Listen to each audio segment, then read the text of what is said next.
Good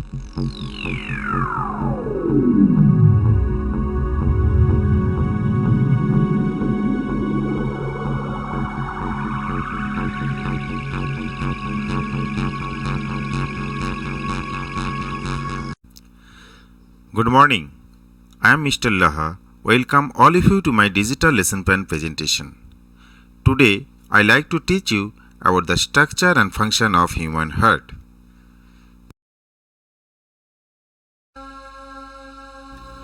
Heart is thick, muscular, contractile, automatic pumping organ of blood vascular system.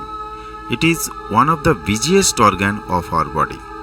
Wall of heart is histologically formed of cardiac muscle fibers, while internally it is formed of a number of chambers interconnected with one another. Color of heart is reddish brown when it is filled with blood, but pale red when it is empty. Its shape is conical. Its weight varies from male to female. Generally, it is 280 to 340 grams in male and 230 to 280 grams in female. A normal human heart is about 12 cm long and 9 cm broad. It is situated in the mediastinal space of thoracic cavity between the two pleura, enclosing the lungs, and extended up to 5th to 6th rib bones. Human heart is myogenic heart, as its cardiac impulse originates in the cardiac muscle fibers and is not brought to the heart by the nerve fibers. Let's see its external structure. Here we can see the different types of blood vessels connected with the heart. In the right side, left and right brachiocephalic veins, which collects blood from the upper part of the body, combined together formed a superior vena cava and opens into the right auricle. At the bottom, an inferior vena cava, which is formed by the combination of left and right common iliac veins at the level of L3 or L4 vertebra, which collects blood from the lower part of the body and opens into the right auricle.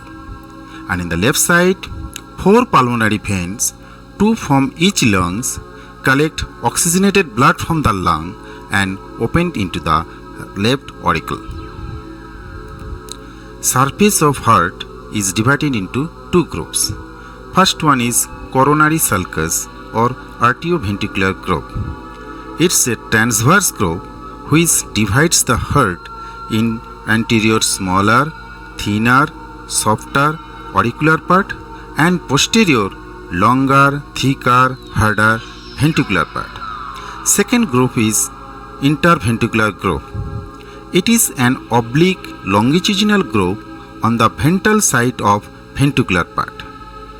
One thing we can note here that apex of heart is formed of only left ventricle.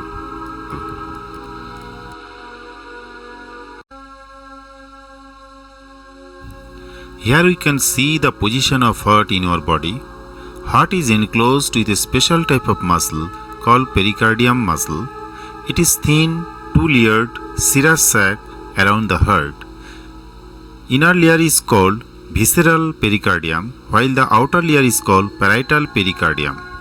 A narrow cavity between the two layers is called pericardium cavity, which is filled with a watery fluid called pericardial fluid. Its main functions are: it allows frictionless movement of heart and it protects the heart from mechanical shocks. Now you see, this is the LS of human heart. Here we can see its left and right auricles, left and right ventricles, different types of blood vessels attached with the heart, valves present in the blood vessels, different type of muscle fiber in the wall of endocardium. But I like to discuss each and every point in details stepwise. Internally, the human heart is 4-chambered, 2 auricles and 2 ventricles. There is no chance of mixing 2 types of blood, that is oxygenated and deoxygenated blood, inside the human heart. So, the human heart acts as a double pump. Both the auricles are thin-walled because they are to push the blood only up to ventricles. Right auricles is larger than left auricles. The partition wall between the two auricles is called interauricular septum. Right auricles receives deoxygenated blood from the three main veins: superior vena cava, inferior vena cava, and coronary sinus from the wall of heart. Opening of inferior vena cava is guarded by a valve of Eustachius, while the opening of coronary sinus is guarded by a valve of Thevesius. There is no valve present at the opening of superior vena cava. Blood from right auricles opens in right ventricle through a wide circular right auriculoventricular aperture guarded by right auriculoventricular valve, which is formed of three flaps called cusp. So it is called tricuspid valve.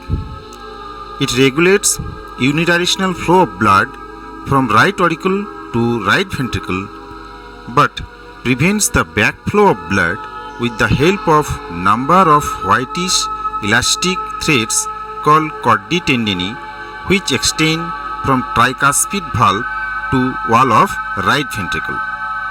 Left auricle receives oxygenated blood from the lungs by four pulmonary veins, two from each lung. There is no valve present at the opening of pulmonary vein. Left auricle opens in left ventricle by a wide crescentic aperture called left auriculoventricular aperture. It is guarded by left auriculoventricular valve, which is formed of two flaps or cusp, bicuspid valve or mitral valve. It regulates the flow of blood from left auricle to left ventricle, but prevents backflow of blood with the help of chordae tendineae similar to those in right ventricle. Both the ventricles are thick-walled. Left ventricle is much thicker than right ventricles. It is about 3 times thicker than right ventricles because left ventricle has to push the blood to all the body parts, while right ventricle has to push the blood to closely lying lungs only. Both ventricles are rough-walled and have ridges and grooves. Ridges are of two types: a low network of ridges called columni carni and a few well-developed ridges called papillary muscles to which chordae tendineae are attached. Both ventricles are separated by a thick vertical interventricular septum which is placed obliquely towards the right side. So, there is no mixing of deoxygenated and oxygenated blood in the ventricular part of heart. From the left anterior corner of right ventricle, there originates the pulmonary arch or pulmonary aorta, which carries deoxygenated blood to the lungs. From the right anterior corner of left ventricle, there originates aortic or systemic arch, which carries oxygenated blood to various body parts. At the base of each pulmonary and aortic arches, there is a valve called pulmonary valve and aortic valve, respectively. Each valve is formed of 3 semilunar valves, which allows blood to enter the great artery from ventricle but prevent backflow of blood into the ventricle. In adult, 2 arches are interconnected by a yellow fibrous band called ligamentum arteriosum, which is the vestige of ductus anteriosus or duct of Botolli present in the embryonic heart.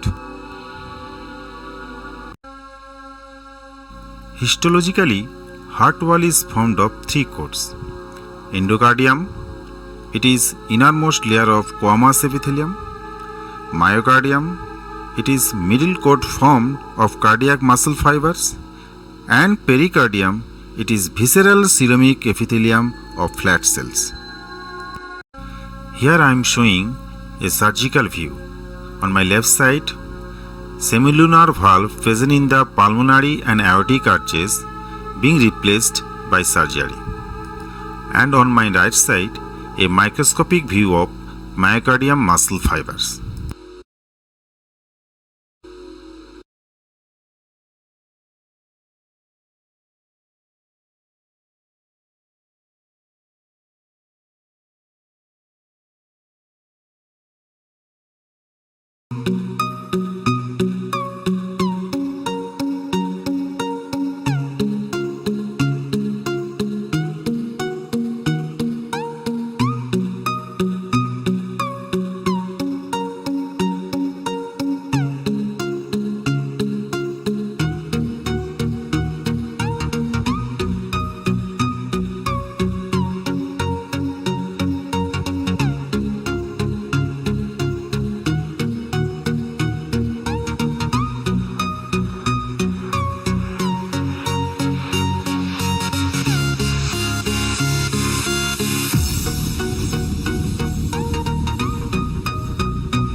First phase is atrial systole.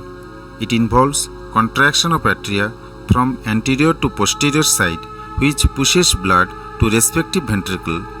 There is no backflow of blood from the auricles to large veins because contraction of auricles from anterior to posterior part of the heart, presence of valves at the opening of inferior vena cava and coronary sinus, and blood is already present in the large veins.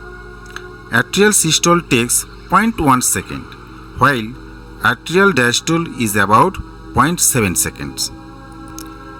At the end of atrial systole, a relaxed ventricle has about 110 to 120 milliliter of blood. This is called end diastolic volume. Second phase is ventricular systole. It involves simultaneous relaxation of atria, that is atrial diastole, and contraction of ventricles, that is ventricular systole. Due to ventricular systole, the pressure on the blood in the ventricles is increased compared to that in the atria. The auriculoventricular valves close rapidly to prevent the backflow of blood from ventricles to auricles.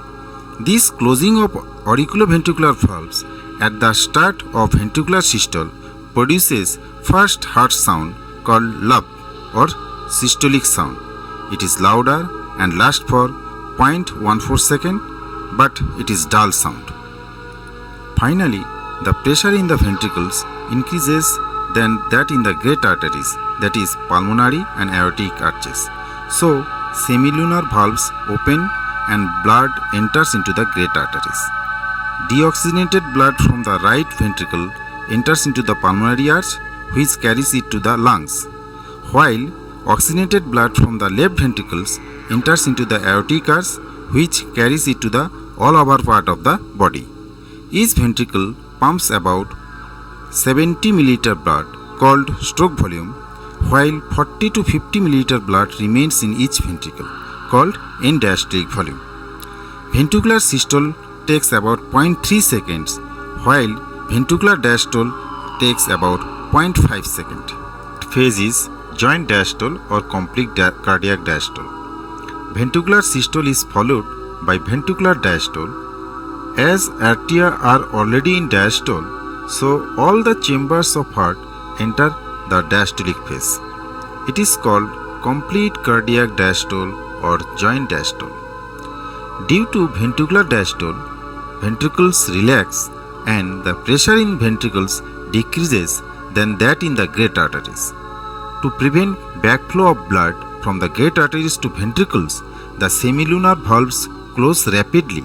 This rapid closure of semilunar valves at the beginning of ventricular diastole produces the second heart sound called dup or diastolic sound. It is less louder and lasts for 0.11 second, and it is high pitched. Cardiac cycle is completed in 0.8 second. Out of 0.8 second, 0.4 second is for complete cardiac diastole, 0.1 second is for atrial systole, and 0.3 second is for ventricular systole. A cardiac cycle can be represented through a pie chart. From this pie chart, we can make out 0.4 second is for complete cardiac diastole, 0.1 second is for atrial systole, and 0.3 second for ventricular systole.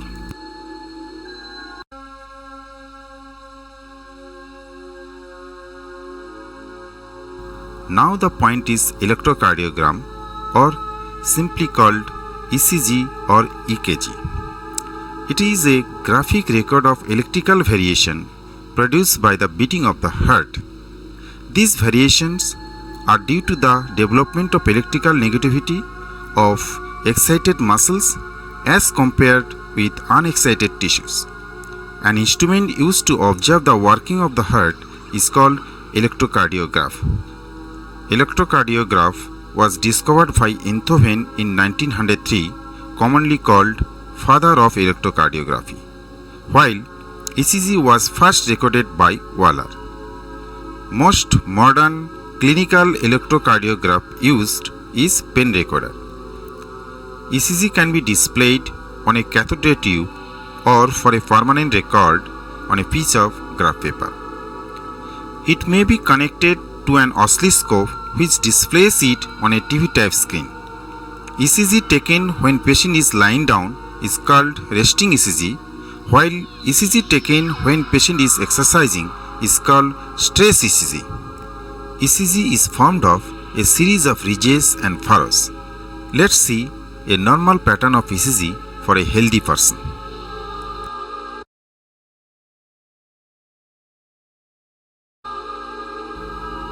In this graph, P wave indicates the impulse of contraction generated by SA node which causes atrial depolarization. The interval PQ represents atrial contraction and it is for 0.1 second. QRS wave indicates the spread of impulse of contraction from AV node to the wall of ventricles causing ventricular depolarization. The RS of QRS wave and ST interval represents ventricular contraction and it is for 0.3 seconds. T waves represents the relaxation of ventricles. So, ECG is formed of both depolarization and repolarization waves. The P, R and T waves are above the baseline of ECG and are called positive waves, while Q and S waves are below the baseline of ECG and are called negative waves. Any abnormality in the working of heart changes the wave pattern of ECG and can be interpreted by a trained physician to diagnose a particular disorder. The technique to detect abnormalities of the heart like high blood pressure, rheumatic heart, congenital heart defects, effects of certain drugs on heart, etc. with the help of ECG is called electrocardiography. It also indicates the rate of heartbeat. Now the most important point, that is origin and conduction of heartbeat. For this, I would request to all of you to concentrate your mind here.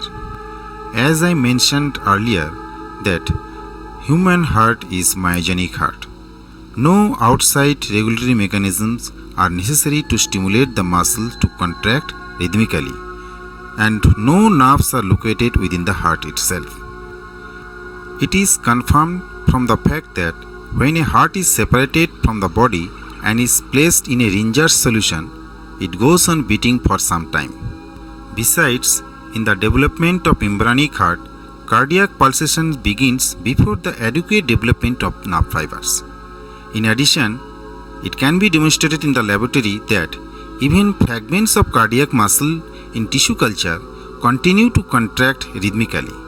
Furthermore, there is no gradation in degree of contraction of muscle fibers of the heart as would be expected if they were primarily under nervous control. Now the question is, how does the electric impulse originate in the cardiac muscle fiber? For this, let's see a sectional view of cardiac muscle fiber. A basic understanding of the method by which an impulse is transmitted, it is necessary to understand the conduction system that exists within the heart. Electrical potential exists across membranes of essentially all cells of the body. That is, there is an electrical potential gradient created generally by an excess of negative ions immediately inside the cell membrane and an equal excess of positive ion on the outside of the membrane. This is also known as resting potential. Further, some cells such as nerve cells and muscle cells have the additional distinction of being excitable, that is, capable of conducting impulses along their membranes.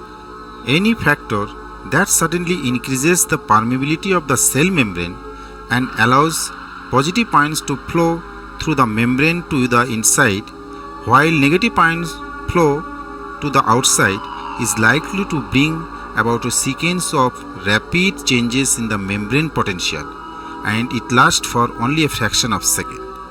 This change is followed by a return of the membrane potential to its resting value.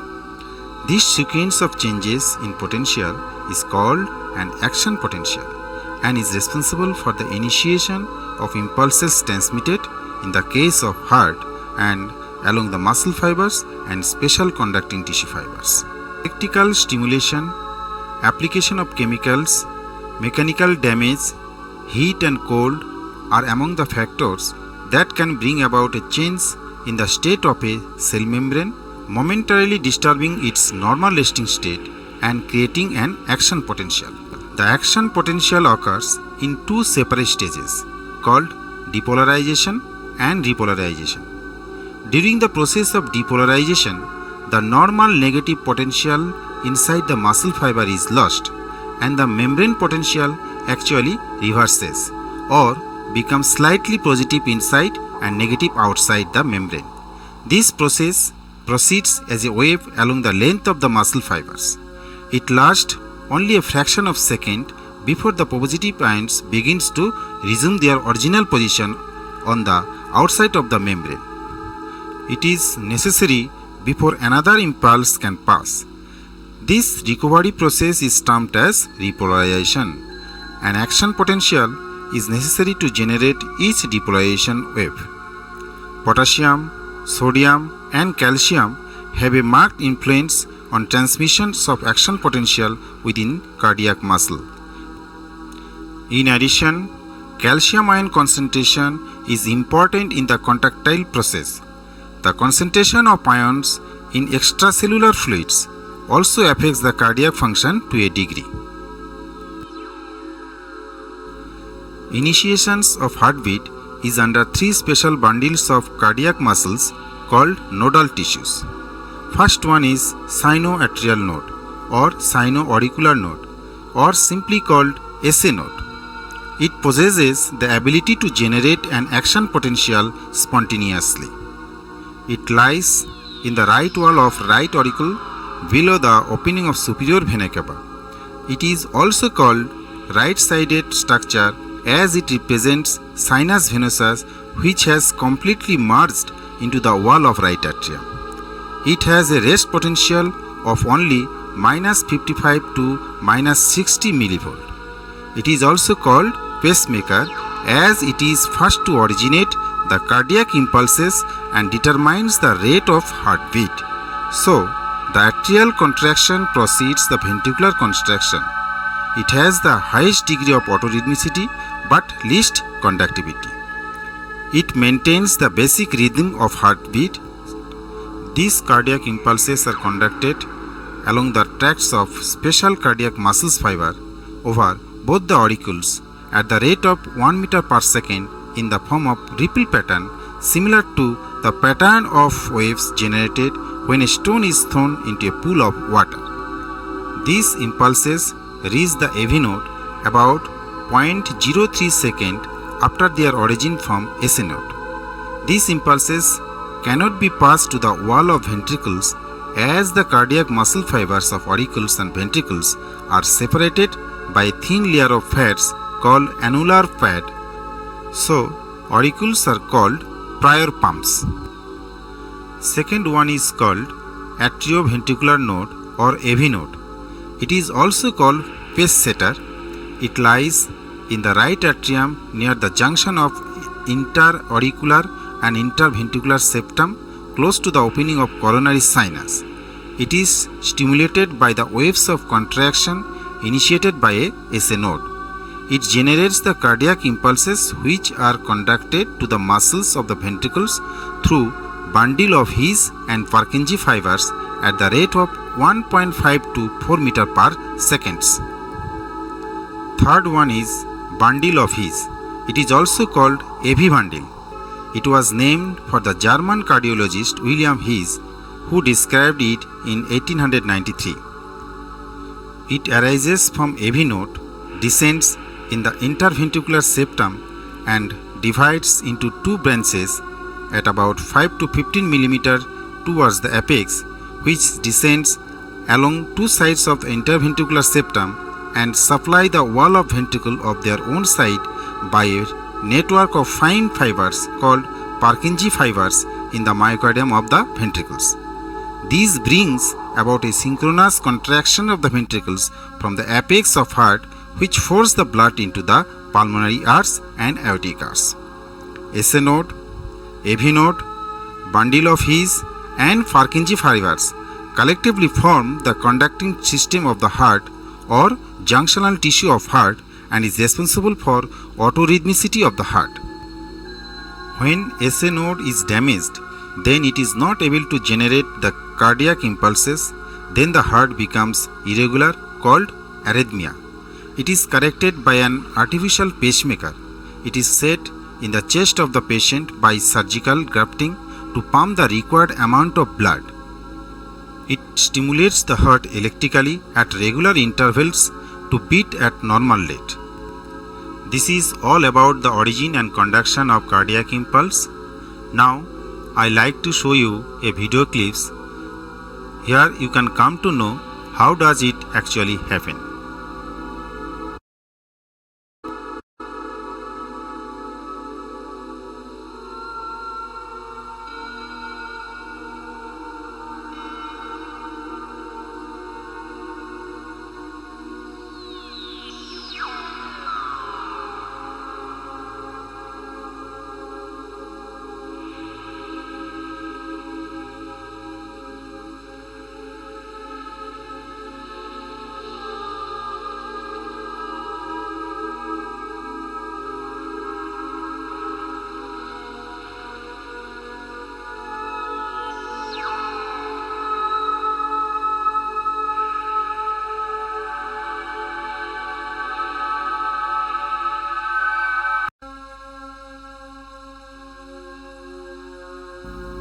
Now the point is control of heartbeat. Apart from the myogenic control exercised on the heartbeat by the nodal tissues, the heartbeat is also regulated by two controls so that the rate of heartbeat can be adjusted according to the body needs, like it increases during exercise, fear, anger, while decreases during the rest. First control is nervous control. The rate of heartbeat as well as the strength of heartbeat are under two cardiovascular centers of the autonomic nervous system. These centers are located in the upper part of the ventral wall of the medulla oblongata. First center is cardiac acceleratory center. It is associated with the sympathetic nerve fibers, which in turn are associated with SA node. Otto Loewi reported that these nerve fibers stimulate and increase the rate and depth of contraction of SA node through a neurotransmitter chemical called adrenaline, that is epinephrine. It increases the rate of heartbeat as well as the strength of heartbeat. Second center is cardiac inhibitory center. It is associated with vagal or parasympathetic nerve fibers, which in turn are associated with the SA node. Otto Loewi reported that these nerve fibers inhibit and decrease the rate and depth of contraction of SA node through a neurotransmitter chemical called acetylcholine. It decreases the rate of heartbeat about 20 to 30 times per minute as well as the strength of heartbeat by 20 to 30%. Cardiac acceleratory center dominates during exercise, while cardiac inhibitory center dominates during the rest. Second control is hormonal control.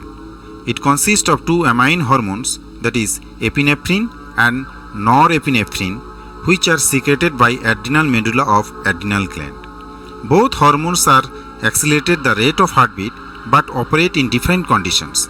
Epinephrine increases the rate of heartbeat during emergency condition, while norepinephrine increases the heartbeat during normal conditions.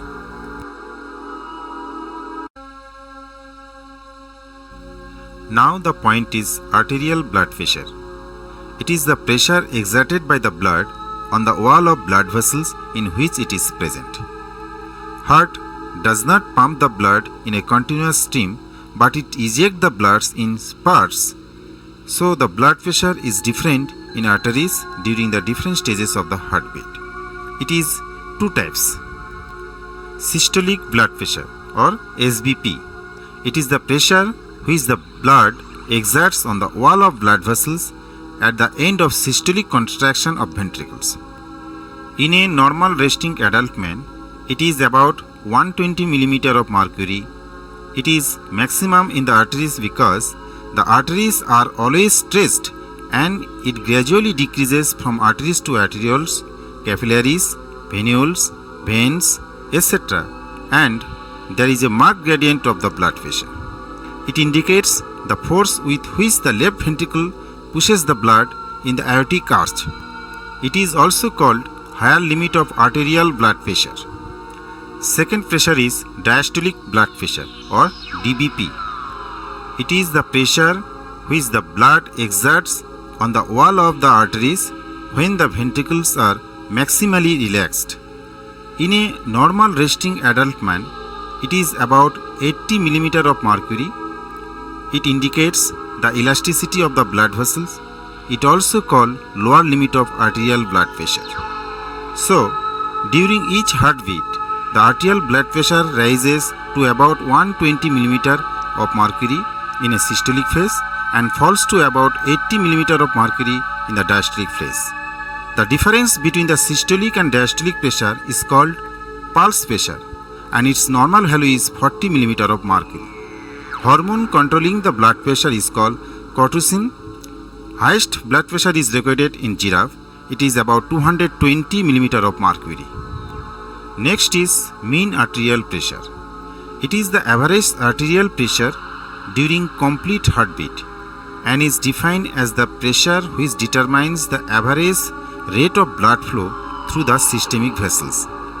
As the blood remains in the systolic phase for shorter period and in the diastolic phase for the longer period, so the mean pressure of blood lies near the diastolic pressure.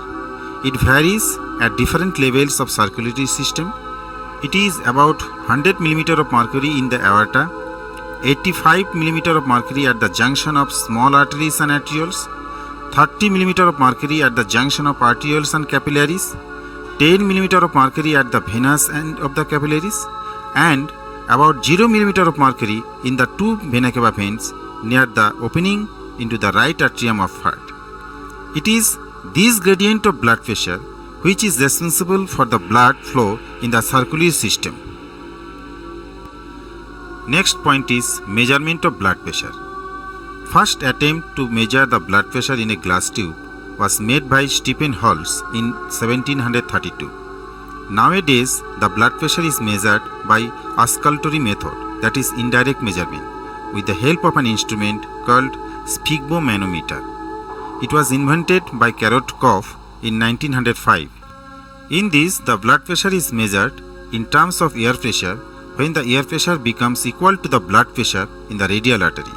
This is called auscultatory method, and it is indirect measurement of systolic and diastolic pressure.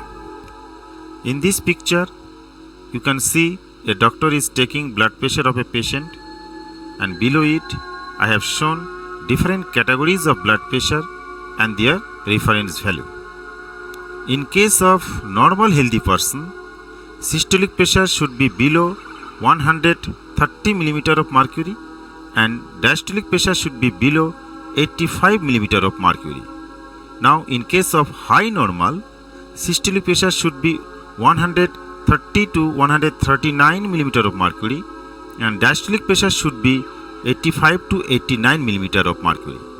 Now, hypertension, that is high blood pressure. Stage 1 is mild. Its systolic pressure is 140 to 159 mm of mercury and diastolic pressure 90 to 99 mm of mercury. Stage 2 moderate. Systolic pressure is 160 to 179 mm of mercury and diastolic pressure 100 to 109 mm of mercury. Stage 3 severe. Its systolic pressure 180 to 209 mm of mercury and diastolic pressure 110 to 119 mm of mercury. Stage 4 very severe. Its systolic pressure is greater than 209 mm of mercury and diastolic pressure greater than 119 mm of mercury.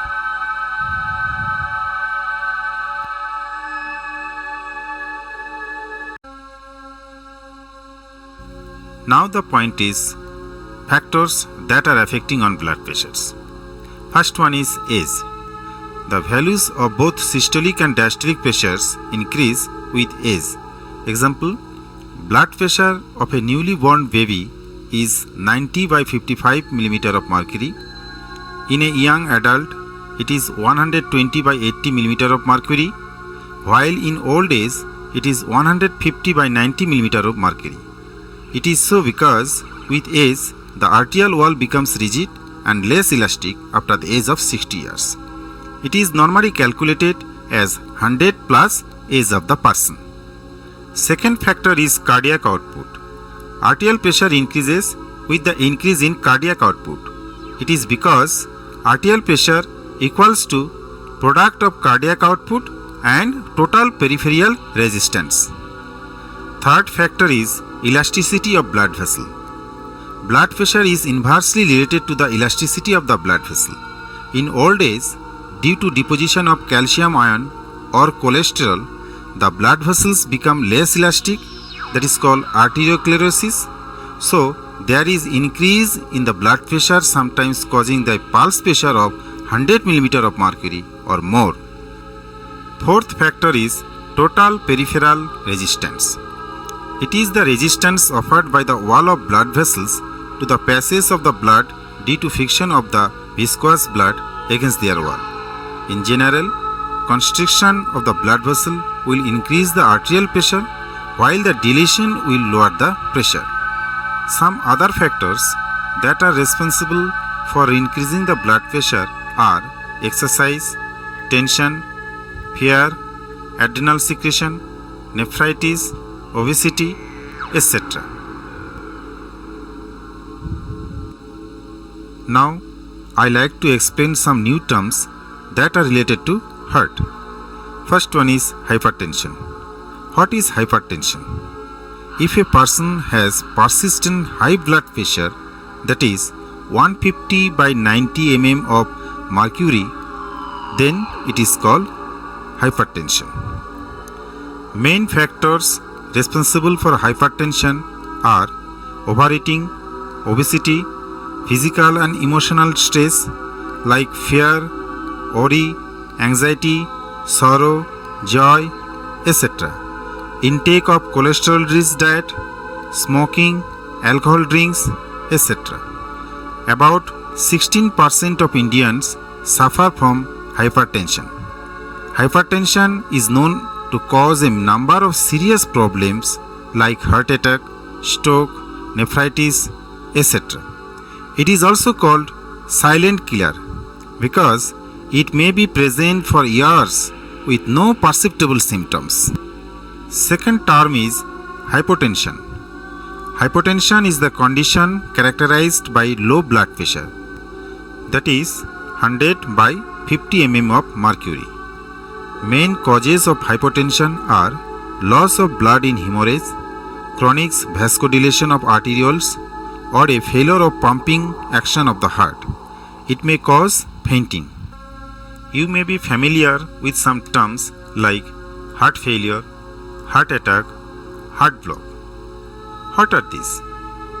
In case of heart failure, it is an inability of either or both sides of the heart to pump sufficient blood to meet the needs of the body. The term is to be distinguished from heart attack, which generally refers to myocardial infarction or death of section of heart muscle. The condition is also different from heart block, a lack or coordinations of the contraction of upper and lower chambers of the heart, the atria and the ventricles. The lack of synchronization may range from light delay in the ventricular contraction to total heart block. A complete lack of synchronization between the atria and the ventricles. A characteristic of heart block is that ventricles move slowly than the atria. Heart block is caused by a disease of some portion of the pathway over which the contractive impulse travels to the heart. The condition is treated by increasing the rate of impulses that can regulate ventricular contraction. This can be done by administering drugs or by implanting artificial pacemaker which generates electric impulse after every 0.8 second and give a shock to cardiac muscle. Here we can see the circulation of blood through different chambers in the heart. Human heart has double circulation, which means blood passes twice through the heart to supply once to the whole body. When both the auricles contract, blood from the respective auricles enter into the ventricles, and when both the ventricles contract, then blood from the respective ventricles is lifted to the two great arteries, that is pulmonary artery and aortic arches, and this process is going on continuously. Circulation of blood through heart is divided into two phases: systemic circulation and pulmonary circulation. In case of systemic circulation, blood completes its circulation from left ventricle to right auricle through body organs, where the left ventricle pumps oxygenated blood into systemic arch, which supplies it to body organs other than the lungs through a number of arteries. Deoxygenated blood from these organs is returned to the right auricle through two large veins, superior and inferior vena cava. Right auricle pumps the deoxygenated blood in the right ventricle. In case of pulmonary circulation, blood completes its circulation from right ventricle to left auricle through the lungs. Here, the right ventricle pumps deoxygenated blood into pulmonary arch, which supplies it to the lungs, where oxygenation of blood takes place. Oxygenated blood from the lungs is returned to the left auricle by four pulmonary veins. At the end, left auricle pumps the blood to left ventricle. Another one type of circulation is found which is within the heart only, that is coronary circulation. It involves the blood supply to the wall and also drainage of heart wall. It is formed of coronary arteries and coronary veins. Coronary arteries are one pair of arteries which arise from aortic arch just above the semilunar valves. This supplies oxygenated blood to the heart wall. In case of coronary veins, the blood from the heart wall is collected by a number of coronary veins, most of which join to form a coronary sinus which opens in the right auricle. Its opening is guarded by a valve of Thevesius, but some coronary veins called veni cordis minimi open directly in the right auricle by a small size opening called foramina of Thevesius.